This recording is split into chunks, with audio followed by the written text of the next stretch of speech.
अस्सलाम वालेकुम वरहमतुल्लाहि वबरकातुहू। जी हाँ नाज़रीन कराम, अभी ये देख सकते हैं ये संदूक टाइप का जो लकड़ी से बंद है, इसमें हज़रत हूद अलैहिस्सलाम के बेटे की कब्र मुबारक है।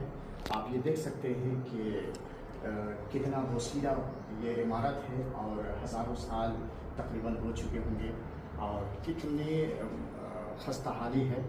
और इससे पहले ये कब आप तशरीफ लाए थे? 1980 पंचानवे में 95 में जब इन्हों आए थे इब्राहिम भाई, जो हमारे यहाँ के ख़ास दोस्त हैं। तो वो जब 95 में आए थे 95 में, तो उस वक़्त ये ओपन कब्र मुबारक था। आज इसको लकड़ी से बंद कर दिया गया है। तो आप देख सकते हैं